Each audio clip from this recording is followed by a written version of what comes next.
जैसे medical college जो रहता है उसकी जो पढ़ाई रहती है वो हिंदी में क्यों नहीं करवाई, जबकि हिंदी तो अपनी मातृभाषा है। और यहाँ से बच्चा नीट निकाल भी देता है हिंदी मीडियम से बहुत मेहनत के बाद, बट उसके बाद उसे बाद में फेस इंग्लिश ही करनी पड़ती है। ऐसा कन्या का डाउट है कि सर पहली बात मेडिकल कॉलेज में हमारी जो पढ़ाई है वो हिंदी में नहीं करवाई है।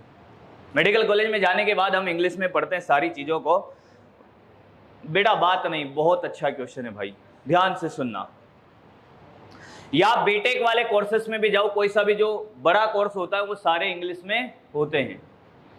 तो हमारे मन में कहीं ना कहीं ये ख्याल आता है कि हम हिंदी मीडियम से हैं तो हमें चीज़ें समझ में नहीं आएगी, या फिर हम अपने आप को थोड़ा पिछड़ा हुआ महसूस करते हैं कंपैरिजन टू इंग्लिश मीडियम।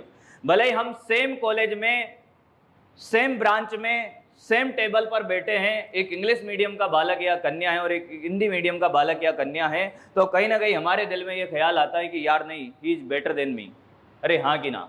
अरे आता है ना? अब क्यों नहीं कराई है, इसका रीजन तो क्या है कि देखो, जो जब सिस्टम बना या आपके कोई भी जो दवाई आती है वो सारी किस में लिखी होती है? सब में इंग्लिश के वर्ड लिखे होते हैं। वो तो एक सिस्टम का पार्ट है, क्लियर है? उस सिस्टम को बदलने में समय लगेगा। आपने सुना होगा अभी एमपी में कुछ 2-1 कॉलेज है जहाँ पे हिंदी में पढ़ाई होना स्टार्ट हो गया है, पर धीरे धीरे चीज़ें बदल रही हैं। पर मैं आपको बताता हूँ, मैं भी हिंदी मीडियम से था, मैंने भी बीटेक किया है। मात्र 1 महीने आपको दिक्कत आएगी चीज़ों को समझने में और लिखने में, उसके बाद आपको कहीं दिक्कत नहीं आएगी। और मैं ये गारंटी के साथ दावा कर सकता हूँ, अगर आपका आस पड़ोस का कोई बालक या कन्या इंग्लिश मीडियम में पढ़ती है और कोई हिंदी मीडियम में पढ़ता है, तो जो हिंदी मीडियम का बालक है, एवरेज बालक, उसका नॉलेज ज़्यादा अच्छा होगा अंग्रेजी वाले बालक से। अंग्रेजी वाला बीच में लटका हुआ होता है, उसको ना ढंग से हिंदी आती है। तो चाहे तो आज ही जाके एक्सपेरिमेंट कर लेना, तेरे आसपास हो, उससे उसका मतलब पूछ लेना। अगर वो 2-4 अंग्रेजी के वर्ड बोलता है, उससे पूछ लेना कि इनको समझा दे बस। क्योंकि जो ये लैंग्वेज है, ये क्या है? लैंग्वेज सिर्फ एक दूसरे को समझने की प्रक्रिया है।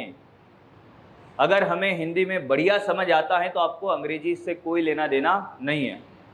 और एक शायरी उनके लिए भी जो पेपर होने के बाद बोल रहे थे कि साहब तेरा तो हमें पता था कि तेरा सिलेक्शन नहीं होगा। खोटे सिक्के जो चले नहीं कभी बाजार में, खोटे सिक्के जो चले नहीं कभी बाजार में, वो भी कमियां ढूंढ रहे हैं आज मेरे किरदार में। Thank you so much.